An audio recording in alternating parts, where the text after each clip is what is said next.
देखिए, जो forest rights कानून है, फॉरेस्ट राइट्स एक्ट 2006, तो ये खुद ही बता रहा है कि ये हिंदुस्तान में 2006 में आया।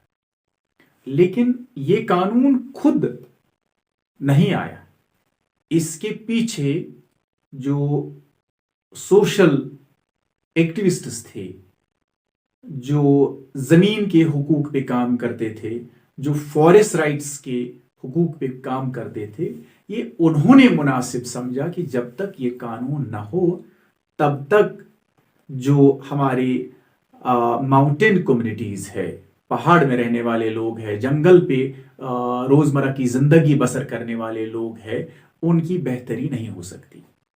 और फाइनली ये कानून आया, क्योंकि बहुत ही मजबूत डिमांड के बावजूद ये कानून सरकार को लाना पड़ा। ये कानून कहता क्या है? इस कानून का प्रियम्बल है, जिसको हम अपनी जुबान में शान नजूल कहते हैं, वो ये है, एक, तारीखी गलतियों को सुधारना, और दूसरा, जो जंगल के ऊपर फॉरेस्ट डेवलिंग कम्युनिटीज है, उनमें ट्राइबल्स है और non tribal other forest developers है, दोनों के जंगल के ऊपर हुकूक मानना। और इस कानून में कई तरह के हुकूक मौजूद है। एक, इनफरादी जंगल का हक, और दूसरा इज्तिमाई हक। इनफरादी हक में यह आता है कि अगर कोई जाती तौर जंगलात की जमीन को जेर काश्त उसके पास है, उसके ऊपर काबिज है, या अपने माल मवेशियों को जंगल के ऊपर पालता रहता है सीजनली या पूरे साल, उसको मानना। और दूसरा है community forest rights. Community forest rights ये है कि जो इज्तिमाई जंगल के ऊपर हक है, जंगल को इस्तेमाल कर रहे हैं, उसका भी मानना लाजिम है। और देखिए, जब एक जंगल forest as community forest declare किया जाएगा, उसमें फिर फॉरेस्ट डिपार्टमेंट का रोल भी महदूद हो जाता है दो एक्टिविटीज के ऊपर। एक, कि वो जंगल के खड़ा पेड़ का हिफाजत करें और जंगली जानवरों को शिकार से बचाएं।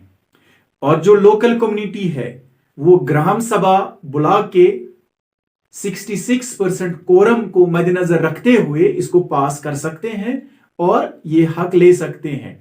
लेकिन जंगल के हुकूक, इज्तिमाई हुकूक के साथ साथ उनको कंजर्वेशन की रिस्पॉन्सिबिलिटी भी इस कानून के तहत दी गई है। जहां हक है वहां जिम्मेदारी भी है।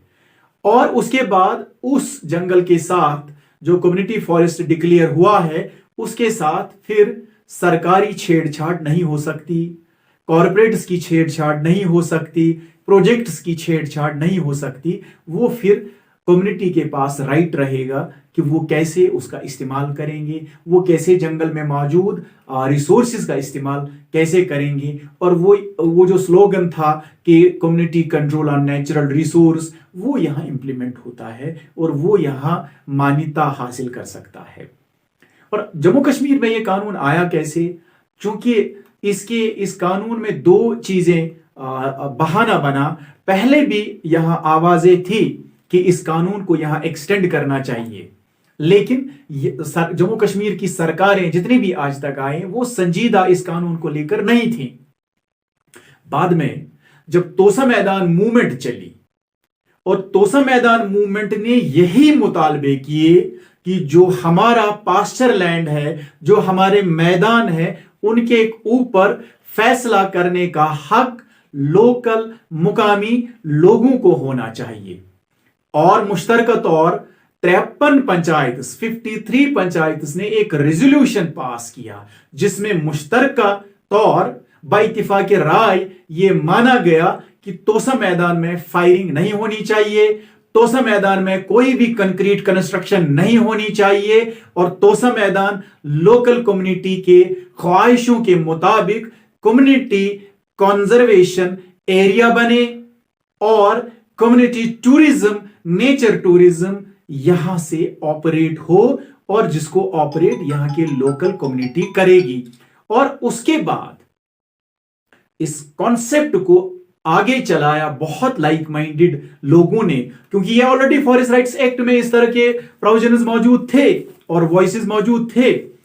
तो इसीलिए उसके बाद कि हमारी लड़ाई जो है, हमारी कशमकश जो है, वो न सिर्फ तोसा मैदान के लिए बल्कि पूरे जंगलात जिसके ऊपर मुकामी नोमैडिक ट्राइब्स, एसटीज और चौपान्स और कश्मीरी भी और पहाड़ी भी जो फॉरेस्ट के ऊपर मुनहसर है, उनके हुकूक भी रिकॉग्नाइज हो। इसीलिए उसके बाद तोसा मैदान बचाओ फ्रंट के कुछ जाउमा, JNK मूवमेंट, गुजर बकरवाल यूथ वेलफेयर कॉन्फ्रेंस, गुजर बकरवाल फाउंडेशन और बहुत सारी एनवायरमेंटल ऑर्गेनाइजेशन जिसमें नेचर कंजर्वेंसी अलायंस और भी बहुत सारी जमातें जिनका नाम लेना एक एक के नामुमकिन है। तो मैं ये बताऊंगा, मिन जुमला सब लोगों ने मिलके फॉरेस्ट राइट्स कोलिशन बनाई और उसी फॉरेस्ट राइट्स कोलिशन ने इस कानून की एडवोकेसी की, इस कानून का सोच लोगों के अंदर पैदा किया कि इस कानून के बाद क्या क्या आएगा। और फिर फाइनली सरकार ने 2020 में ये मुतालबे मानते हुए इस कानून को यहां लागू किया। लेकिन इस कानून को अमलाने में अभी काफी सारे चैलेंजेस है।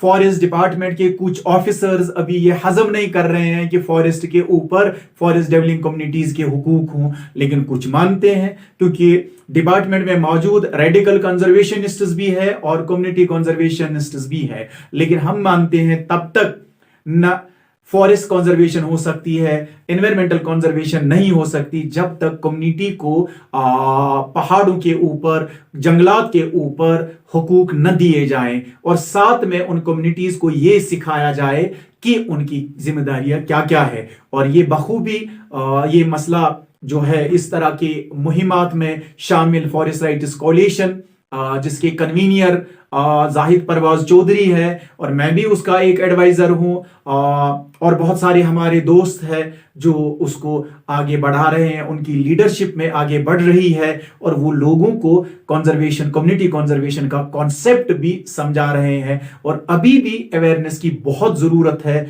जो कि बिना रिसोर्सेज के गुजर बकरवाल यूथ वेलफेयर कॉन्फ्रेंस और फॉरेस्ट राइट्स कोलिशन निभा रही है। हमारे कुछ बाहर के लोग भी जैसे विकल्प संगम या वेस्टर्न विकल्प संगम और हमारे लद्दाख के कुछ एनवायरमेंटल ऑर्गेनाइजेशन जिसमें लामो, जिसमें सिमोक, जिसमें SLC, वो भी इसमें हमारा हाथ बटा रहे हैं और हम सब कलेक्टिवली ये लोगों को समझा रहे हैं और सरकार को जहां भी इसको फॉरेस्ट राइट्स को अमलाने में कहीं दुश्वारियां पैदा हो रही हैं वहां हम वो दुश्वारियां दूर कर रहे हैं। और मेरी जो अपील है सब फॉरेस्ट डेवलपिंग कम्युनिटीज से कि वो अपनी पंचायतों को लेकर, अगर वो हमें बुलाना चाहते हैं हम आएंगे, हम दावा भरने में, क्लेम्स लिखने में मदद करेंगे, हम उनको ग्राम सभा मुनक्किद करने में मदद करेंगे, असिस्ट करेंगे। और इस हमारे सारे जंगलात को अगर बचाना है, इनको कम्युनिटी फॉरेस्ट डिक्लेयर कराना है और कम्युनिटी कंजर्वेशन को इंश्योर करना है। Thank you.